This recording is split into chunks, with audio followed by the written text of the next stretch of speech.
Life in Accounting, the Where Accountants Go podcast. Life in Accounting is the podcast for everyday heroes like you, working in the accounting profession. Are you ready to hear from accounting influencers, thought leaders, visionaries, and other professionals leading change in the accounting world? Then stay tuned for Mark Goldman, a CPA, the owner of Where Accountants Go, and your host. Welcome to Life in Accounting.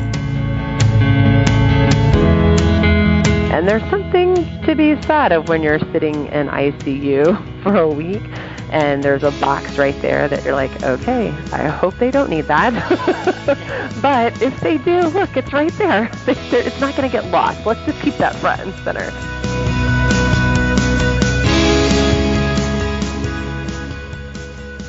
Hello, everyone. I'm Mark Goldman, a CPA and your host for Life in Accounting, a podcast production of WhereAccountantsGo.com. That clip was from Holly Raymond in Austin, Texas. As you'll be able to tell from Holly's interview, she has a vibrant, energy-filled, positive kind of personality. However, she's had some struggles in her life while building her career over the years, and she's very open and transparent about that part of her story, particularly towards the end of the interview. I think you're going to get a lot out of this from not just the career standpoint, but from the personal standpoint as well. I really appreciated how open she was about her story. In addition, if you have an interest in the nonprofit world, that's the path that Holly took after a little time in public accounting. So she's got a great story for you there as well. Lots of value in this one. Seriously, lots of value. If you enjoyed this episode, please visit us at whereaccountantsgo.com to subscribe to the podcast, or possibly check out our job board for the Texas area, or possibly check out information on all the certifications in the accounting world, as well as our affiliate links there also. That site, once again, is whereaccountantsgo.com. With that, let's go ahead and get started. Here's Holly Raymond in Austin, Texas.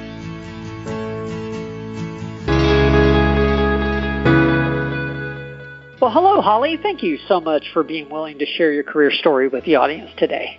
Hi, Mark. It's so great to be here. Thank you. Well, for the audience, we have Holly Raymond from Austin, Texas on the phone. Holly was recommended by a former guest on the show, actually. And when I spoke to Holly initially, it was apparent that she definitely has some interesting aspects to her career that I think really is going to benefit all of us. So I'm looking forward to getting into the details. Her career spans public accounting and then a transition into really mission-led organizations, basically nonprofits, and even a few personal struggles that Holly said she's going to share as well. So this should be really, really good for all of us. Holly, let's start at the beginning so we get the full story. I definitely don't want to miss any of the important parts. What initially led you to accounting as a possible career in the first place?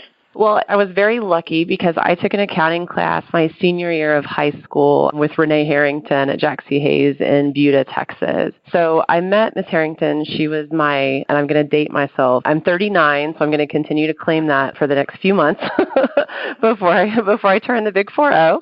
But she was my microcomputer teacher my freshman year in high school, and we just clicked. Like, we just always got along.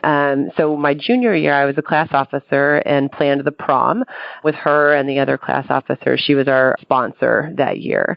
So while we were building our sun, moon, and stars set to be decorations for the dance, she recruited some of us for her accounting class the next year. The numbers that she had weren't high enough, and she was afraid they were going to cancel it. And so she was just all out recruiting us during our decorating.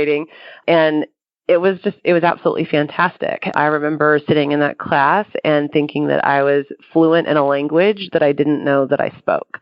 It made sense. I loved that there was a balance to it and problem solving.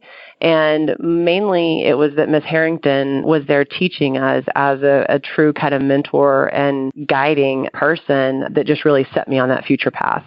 Okay, we've done 80-something episodes, and you're the first person to say they were recruited at the prom into accounting. So yes, absolutely.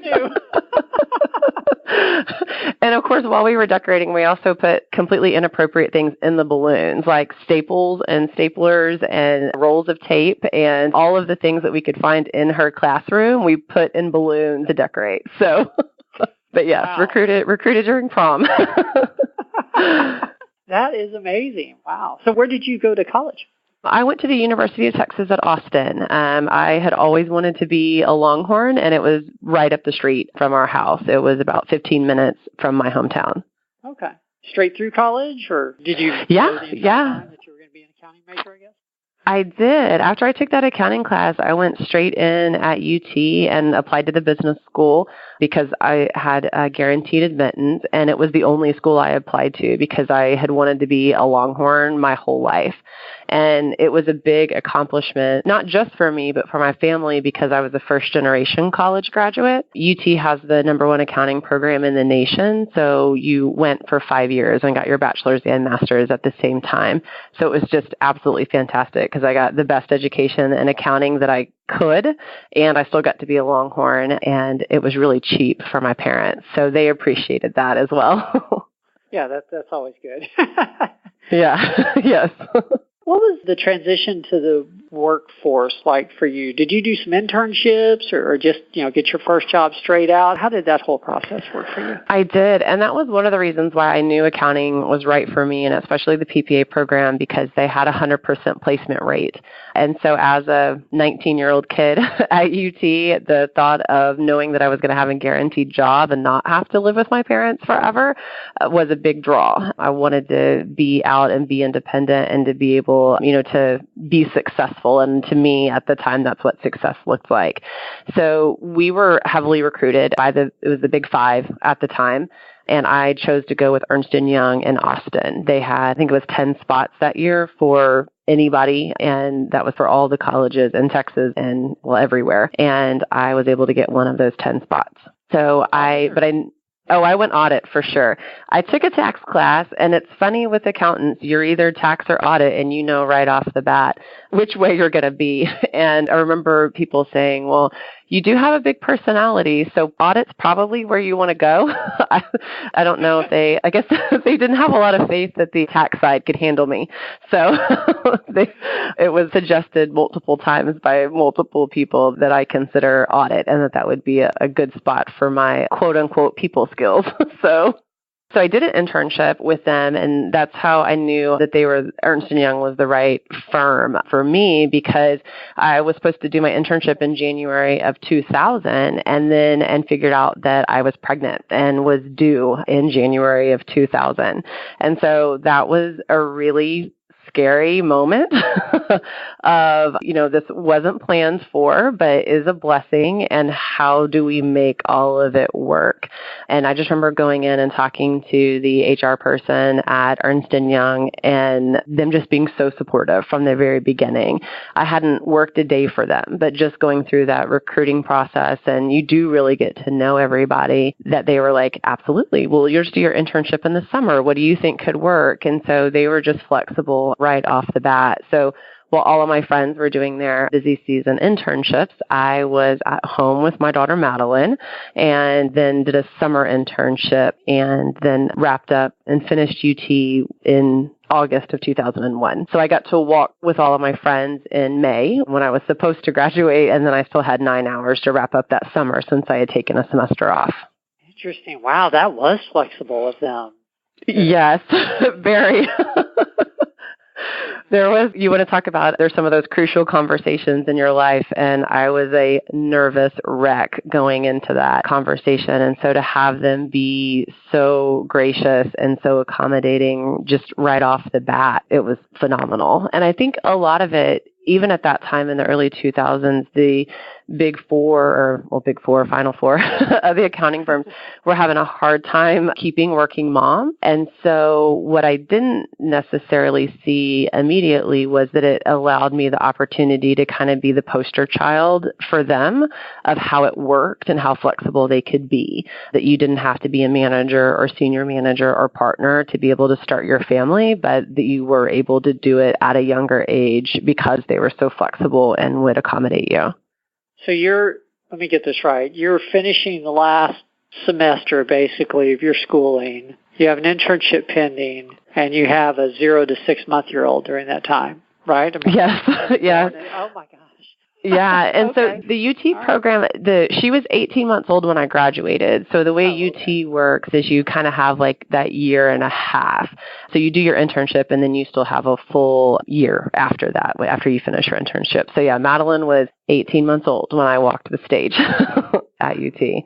But even though she was a surprise and not something that, we planned for until later, she's definitely, the best thing that ever happened to me. It set my life again on that course of where I could figure out what I needed to do and what was important. And her and her brothers that came later. So if I don't mention Beck and Bristol in that sentence, I'll be in big trouble because all three of them are absolutely fantastic. Wonderful. Well, I want to get to other things, but I don't want to gloss over this part. Yeah. I know we have audience members that are balancing, at least getting in the workforce, and they already have kids and, the whole graduation. It was, a little bit of a surprise at that time. Yeah. What do you feel got you through that period, from a time management perspective, or is there anything you look back and, you can say, this is why I made it through? There are a couple of things. I would say the fact that I still lived near my parents was the hugest help. Anybody that we're all very close. My brother and sister-in-law are here in the area, my parents, and I still live in the town I grew up in. So just that network and having everybody there and supportive has just been a huge part of me being able to do the things that I've achieved.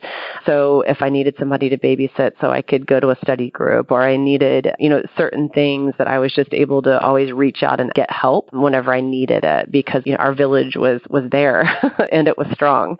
But so a lot of times we would joke about, like, my friends would be up all night studying, and I would laugh and say, well, I was up all night studying. Oh, and then with the baby. So there's some of that too, where it almost worked out pretty well, because you were going to be up all night anyway. So then it wasn't so hard when she woke up crying because that she needed to eat, or, had something happening, because I was already awake. I think I slept sometime in there, but there are times when I wonder, I don't know how I did that. I think when you look back at it, part of it, you're just going through it like in the day to day and trying to just get through that day, so that when you look back on it, it's like, wow, you can really get through that if you're not so worried about that piece of it. But time management is definitely one of my strong suits. And it's just been fantastic. I mean, there was 18-hour semesters in there. There were all of the things to try to make it all happen. But I also just had that inner drive that I didn't want her to have anything less than if I had her when I planned. And that was a push to be able to get that done. So if that meant staying up an extra hour, or, making sure that paper was perfect, or whatever it was to get that done.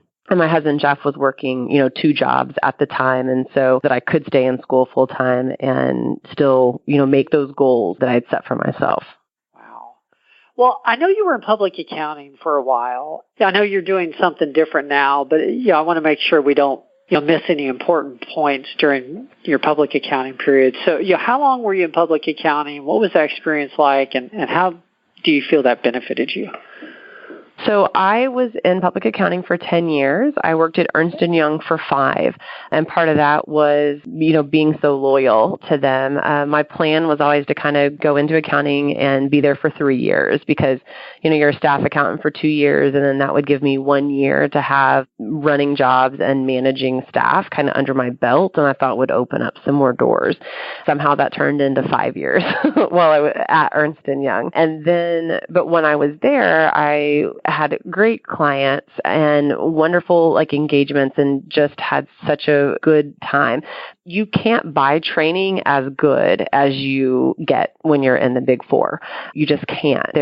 I'm trying to think of the words to kind of put around it, or what it is or what it means, but there's just not anything else like it that you can try to create. And so I loved it. I loved being in that environment. I loved the people. But when I was at Ernst & Young, I started working on some nonprofit engagements. They didn't have a lot, because they were definitely focused on, SEC and some of the bigger clients here in Austin.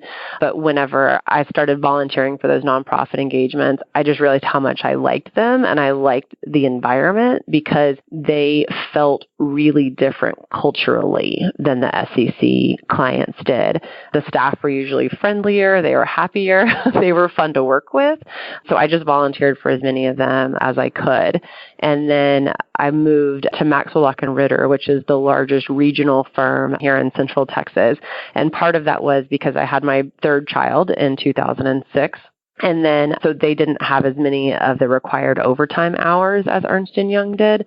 So it was a better fit and balance from that side. But I was also able to just do nonprofits and then benefit plans to kind of fill some of the time in the summer. But it just allowed me to really hone my skills in the nonprofit environment and learn from the best organizations in town, and then also learn from the not best organizations in town sometimes. How did you, I guess, decide to make the transition out of public? What was that decision like for you? Or did you simply go to work for a client, or how did that work? I did not. So I really just started, there was something about that 10-year mark, and I don't know what that is. I think maybe it was because I thought I would stay in public accounting for 3 years, and then suddenly it was 10 years later, and I was trying to figure out how that had happened. I was still trying to make that work. So I just wanted to do something different. I had, toyed with the idea of going into industry a couple of times, but hadn't found the right opportunity to really push the button. And when the opportunity came up with Big Brothers Big Sisters here in Central Texas, it was a part-time VP position. So I had the opportunity to either go part-time with Maxwell Lock and Ritter and continue to work on audit clients, but then I had this, you don't usually find higher level leadership positions that are a part-time basis.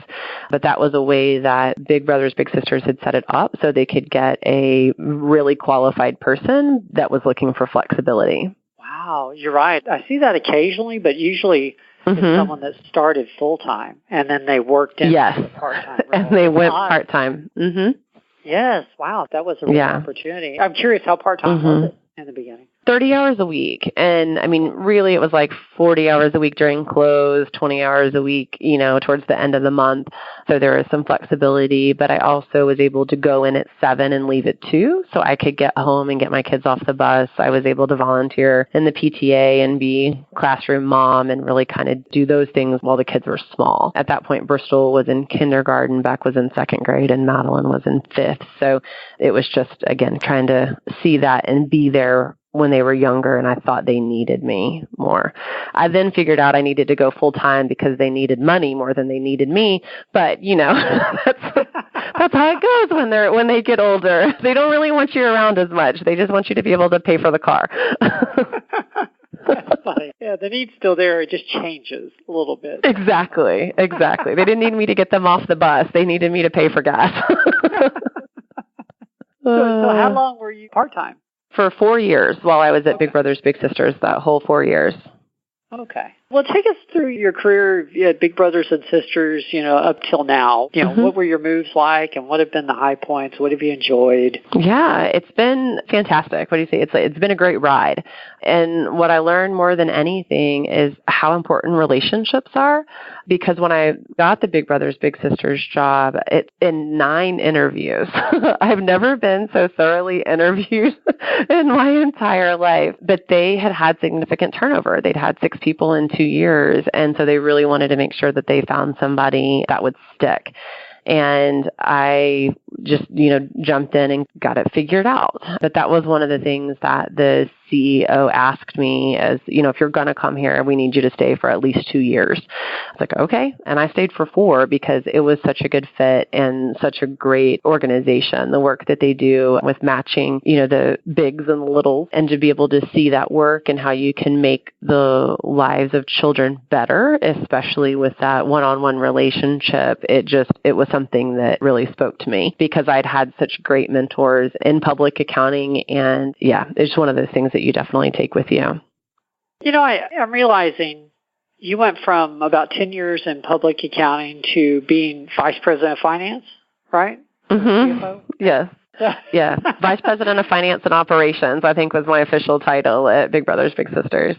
Okay. I know obviously you built up a lot of skill set up to that point, but that's a big role to fill. How did that work? Was it an easy transition, or did you find that you needed to, do some learning on your own or something like that? Yeah.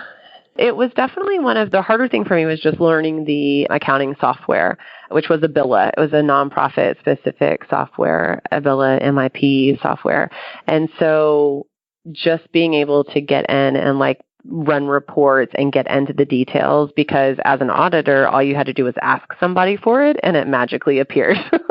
So actually being able to get into the system and understand how it worked, and was there good data going in, so there was good data coming out. So that was probably the hardest part. There was also a really great accounting manager that was there, and Janice was there for the whole time. So she'd been there for a few years before I got there, and had kind of kept everything stable. And I really learned a ton from her and working with her through that whole process. And then we were able to elevate that accounting function for Big Brothers Big Sisters. And then when I left there and went to Common Threads, Janice came with me. And so we were quite the dynamic duo when it came to accounting.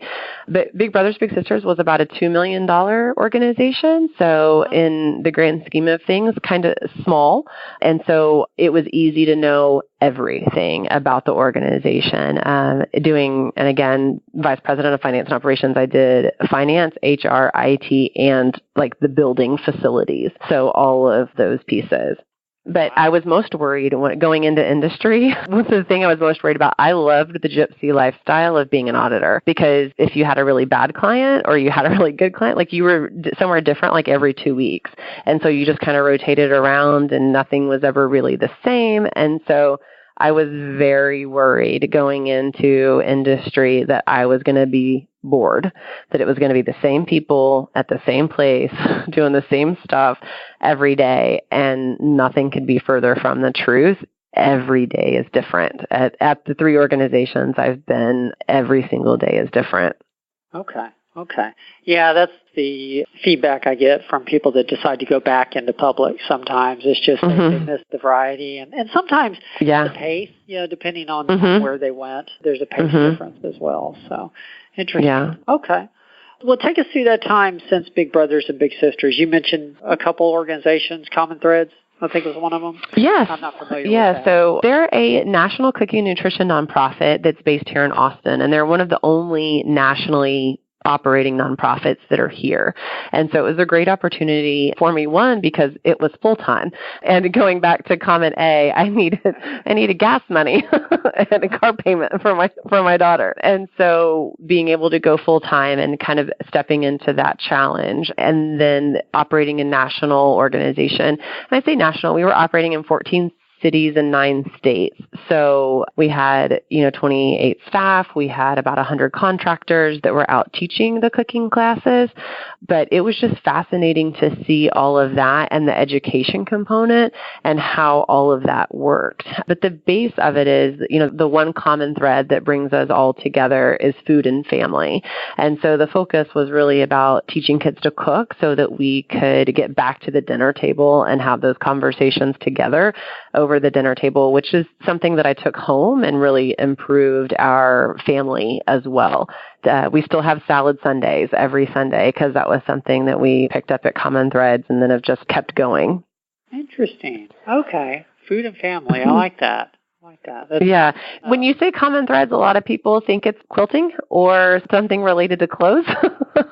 But it was a quote from our founder, Art Smith, who used to be Oprah's chef. And so that was the quote, was the common thread that brings us all together as food and family. Interesting. You're exactly right. I was thinking sewing or... Yes. Maybe different... Clothes donation. Yes. Yeah, exactly. Goodwill, competitor kind of thing or something. Exactly.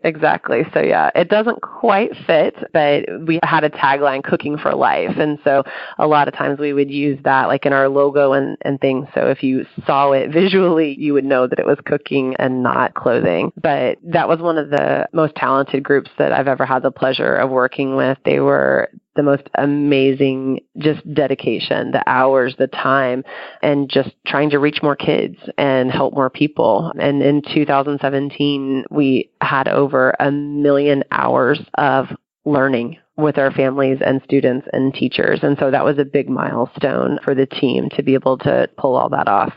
Did you get to meet any celebrity chefs any of the Food Network people? I did. That was definitely one of the perks of was meeting all the celebrity chefs, because our CEO and of course with Art Smith being one of the founders, we had an amazing chef network. So Govind Armstrong from LA, and we got to go to his restaurant in LA and eat there. Of course, Art Smith cooked for us. Michelle Bernstein out of Miami makes the most amazing ceviche you've ever had. And then Adam Richman from Man vs. Food hosted our series of events. So there's a picture of us floating out there on Facebook as well.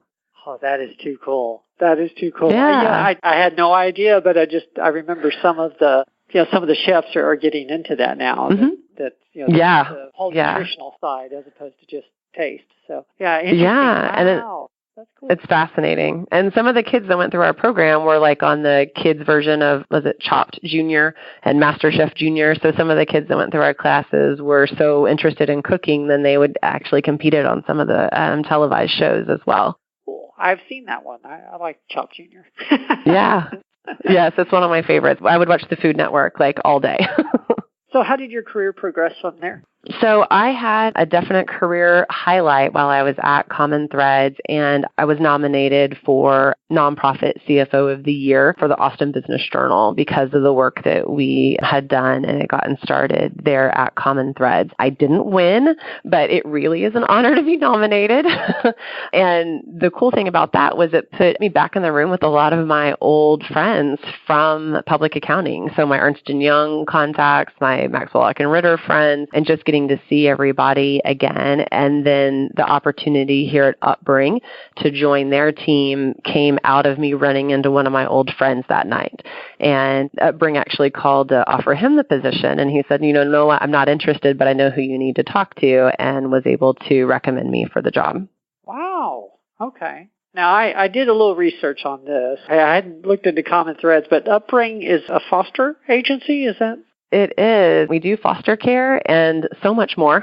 That is what I have learned. I joined the team in December, so I've been here for just over 4 months, but we're the 5th largest nonprofit in Central Texas, and our mission is to break the cycle of child abuse. We're about an $80 million organization, so it's a lot bigger than things that I've done so far in my career, but it is absolutely fantastic because we work on that mission of breaking the cycle of child abuse in so many different ways, but primarily through foster care. Like you said, we also do a lot of work in adoption and our residential treatment centers that are there for girls like ages 12 to 17 who maybe are getting out of like juvenile detention, but aren't ready to go into a foster care environment. So they stay with us in our residential treatment centers for 6 to 9 months so we can equip them with the skills where they can go back into a home. But we also serve our mission through ORR, our Office of Refugee Resettlement, which are the unaccompanied minors that come across the border so that we can match them with their families stateside. We have education programs through Head Start and Early Head Start. We have 2 private schools,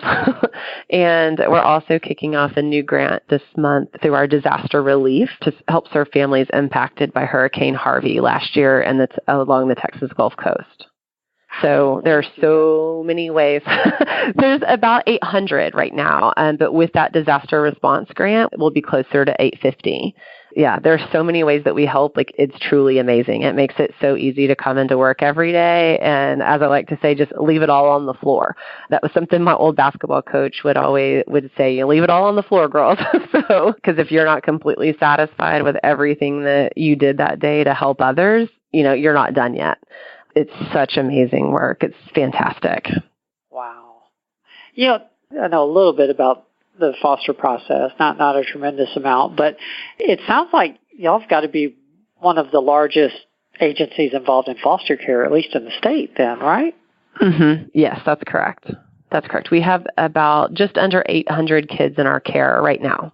Oh my gosh. Okay. Mm-hmm. And just think about that, because it's 800 kids and then the families that they're living with, and then the families that we're hoping will adopt them into a more permanent situation. We're doing some really good work in research right now. We just had a TIPS study that came out, and it comes back around to kids in the foster care system just need one adult that will be with them and fight for them and be that trusted person that they know won't let them down, and that's how you break the cycle cycle of child abuse. That's how you help kids in the foster care system, which to me brings it all back around to the work that I originally started with at Big Brothers Big Sisters, where it was that same piece. You just needed one person to be that positive influence and how much it impacts kids.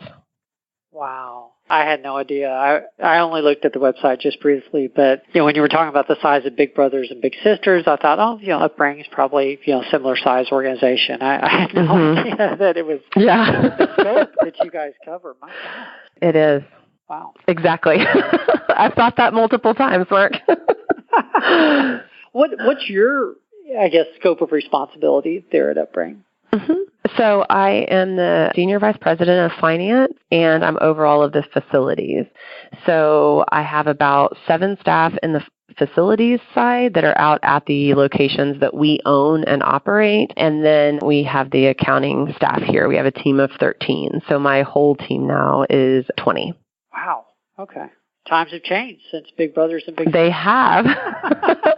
Because it used to just be me and Janice as one part-time person. And then at Common Thread, there were 2 of us, and Janice was still part-time. So we had 2.5 people, Allie Timken, my HR person, and Janice. And so, again, just going and being able to take your skills and apply them on a larger scale. But again, like some of the most fantastic people that you will ever meet, the leadership team and the leadership that we have here at Upbring it's just bar none. It's so fantastic to get to come and work with such talented people that are focused on the mission and working towards that common goal, where it's not about you and it's not about, your whatever you have on tap that day. It's about the kids, and you focus on the work, and it makes it all so much easier and so worthwhile. Beautiful. Well, one of the benefits I like to be able to provide through the podcast is just for the audience to, see, the guests, although very successful, are real people, and have struggles too. Mm-hmm. And in our pre-show discussion, you mentioned a personal struggle, an illness or something like that earlier on. I see we haven't touched on that yet, and I want to make sure before we get to the final questions that we don't skip over that if it is something you want to share. What was that? Because I don't remember the details, honestly. Yeah, and that's one of those things that's like the day that will live in infamy. You have those things that change your life. And so I talked about like being in, with Mrs. Harrington and helping me put on that accounting path, and then, having Madeline in college. And this was definitively one of those moments where everything changed, from that day forward. And so on August 29th, 2013, again, the day that will live in infamy, I had a bilateral pulmonary embolism, which means I had blood clots go into both of my lungs and block the blood flow. And it was one of those things, like I knew something was wrong, but you don't think it's anything that serious. And so I was super stubborn, and I went to a meeting that I had scheduled that night anyway, but thankfully it was at the high school. And so when I was walking in, my oxygen levels would drop because, again, the blood flow wasn't getting around like it's supposed to in your lungs, and I almost passed out. And so was able to get into the meeting room.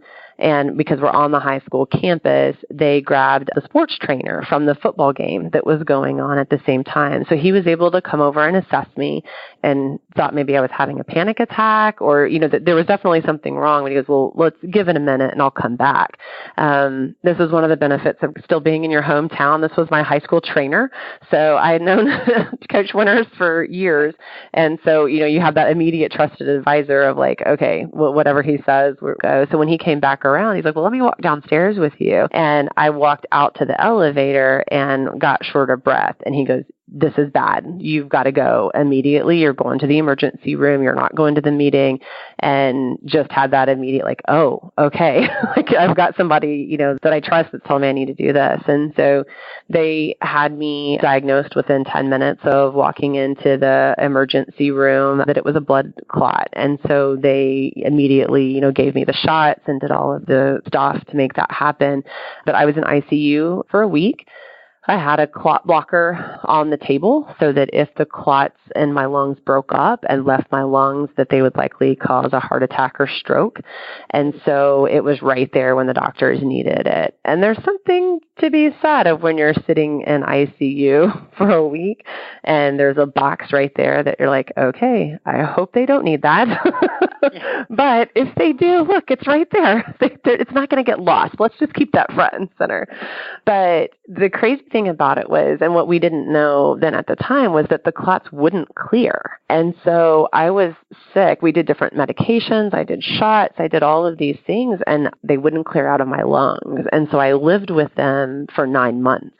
And so what that did was my body was working so hard to get enough oxygen. It started to cause hypertension. My heart was starting to harden, which is something that, your heart's a muscle, but you don't want it to be that strong where it's actually hardening. And so because they wouldn't clear, in May of 2014, I went to San Diego, California to have a PTE surgery, a pulmonothromboenderectomy, which is essentially open heart surgery, but they remove the clots from your lungs instead. So I have a full zipper scar that starts like just below my clavicle and runs 18 inches down my chest. It's a super intense surgery. I died twice. On purpose. It's part of it. When they take you down and you're dead for essentially 4 minutes, they took out one clot, they bring you back up, and then they put you back under where you're dead for 4 minutes. But they took the clots out. So it was definitely one of those life-changing things. It was the 9 months, like that long period of trying to remain positive and stay balanced and not get sucked down into the everyday, like life and death piece of what was happening with me while I was still trying to be a mom and be there for my kids and make, all of the things happen. But really, I just came out of it on the other side, stronger and more determined than ever. And it just gave me perspective on so many things because not a whole lot matters when you don't have your health. And I have to take medication daily because I ended up being diagnosed with an autoimmune disorder that just causes my blood to clot. So it happens to women in their 30s and 40s. It's not genetic. It just happened. But it really allowed us to rely on that village, the people who pulled together, take my kids to school, to practice, to help out. I just couldn't thank them enough. And all of this happened when I was at Big Brothers Big Sisters. And they were so supportive. The staff, the CEO, they were so supportive during that time. I was able to work remotely until I was stable. And then this is awesome because I'm like 35, 36 at the time. My mom would take me to work with my oxygen tank. And then she'd go sit in the conference room and like play on her iPad or read a book or whatever. But it gave me like 4 hours in the office to just have some normalcy, like to see my friends, to print financials, to do those things. And it just really helped me mentally not have too much time on my hands because then you start watching YouTube videos or looking up stuff on the internet and that's never a good idea. But I mean, it was a crazy 9 months and it was life-changing, not just for me, but again, for everybody, for my family. I'm 2 weeks away from my 4th birthday. So that's always exciting. But if I, believe my cardiologist, he says, well, it's just a matter of when a clot kills me, not if. So there's always that positive note. But so, every day it's important and a blessing. And I just remind myself to breathe because it's all relative. And especially when you can't breathe for 9 months, just take a minute and just keep perspective on all of it. But again, I've just tried to use it as a positive thing to push me to work harder and reach my goals. Wow. Yeah, I guess you have to really learn to live just for today and, during that time period at least. Wow. Mm-hmm. Yeah, and I know it sounds like cheesy and sappy because I think almost everybody has something like that, right? Like maybe it's a car accident or a health scare or, there's going to be something bad that happens usually to somebody. But I'd never get off the phone without telling my husband, my parents, and my kids that I love them. Like if that's the last thing they hear, that's the last thing I want them to hear come from me is, I love you. And so I never get off the phone. Even when I'm at work or my mom calls, I'm like, okay, bye. bye Mom, love you. And so, because I want that to be the last thing that they hear from me. Wow. Well, thank you for sharing that. This is a career podcast, but it's about life. And so I think, if that gives one person a little hope that is having some difficulty right now, that you made through that. Wow. Thank you. And I worked through it. I worked through all of it, but it actually made it easier for me because it gave me something else to think about. Well, I want to be respectful of your time, and we've been on about 45 minutes now. We've got 3 questions that we end every podcast with, so let's go ahead and move to those. The first one is, from a career perspective, what has been your proudest moment? Being nominated for the nonprofit CFO of the Year by the Austin Business Journal, that was just that moment where I was among my peers and people that I had audited and that had been mentors and that I'd just been with in this community of Austin, Texas during my career, and to know that I was just in the ballpark with some of the people that I'd learned so much from. It was just an amazing moment of I'm doing it and I'm doing it right. That is an honor. It really is. Mm-hmm. Well, tell us about a mistake you made and what you learned from it, of course, because that's the valuable piece. But frankly, the bigger the better. We like to really and I'm laughing at this because I'm like, which mistake? Was that the mistake today or the one yesterday? One per podcast. The one before. Yes, one per podcast. So, because I always like to say, like, I know I'm not perfect and I don't expect anybody to be perfect, but we should always learn from it whenever we make mistakes so we don't make the same ones twice. And so I think the biggest mistake I made was not following the advice of a coworker who had told me that this particular client was really hard to deal with and that I needed to be prepared.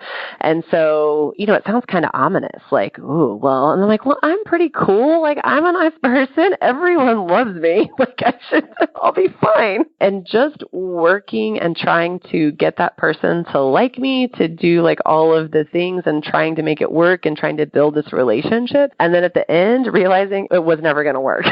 So just some of those things, like where you spend so much time and effort and like you take it personally and it hurt my feelings. And I was so like, I took it to that emotional level of like, I don't know what's wrong with me because I can't affect this person better, but really getting to the end of it. And I was like, it's not about me. It's not about me. It's about them. And just remembering that when people show you who they are, believe them. So you're not going to be able to change their spots.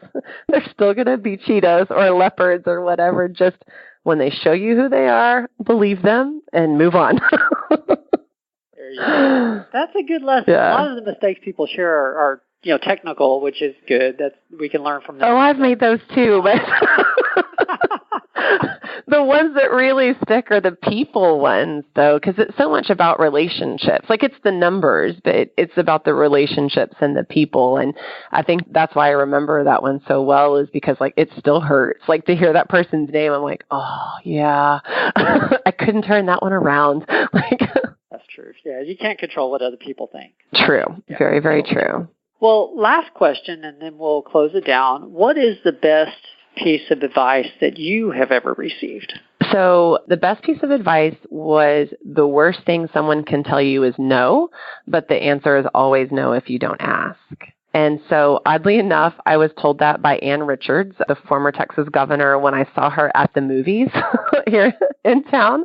So I was seeing a movie with my boyfriend and she was in the lobby and I was completely starstruck. And so I talked my boyfriend into going over there and asking her for an autograph. Yes, because this was pre-selfie and you still asked for autographs. It was okay. But she said no because I didn't ask myself. And so I gathered up all of my courage and went over to ask. And so she signed my movie ticket and told me that the worst thing somebody can tell you is no, but the answer is always no if you don't ask.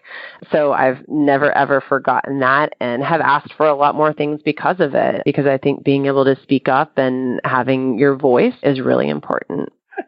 So I ran into the governor at the movie theater. Exactly. Yes. Well, and Ann Richards was, oh my gosh. I mean, she was just larger than life. That HBO special they have on her, oh my God. Yes, absolutely. Just so amazing. But yeah, that's how Austin is. Like you run into Matthew McConaughey, like there's just Sandra Bullock, like there's just celebrities around Austin, but you just have to be cool. You're not really supposed to talk to them. So, but it was Ann Richards, so I had to. There you go.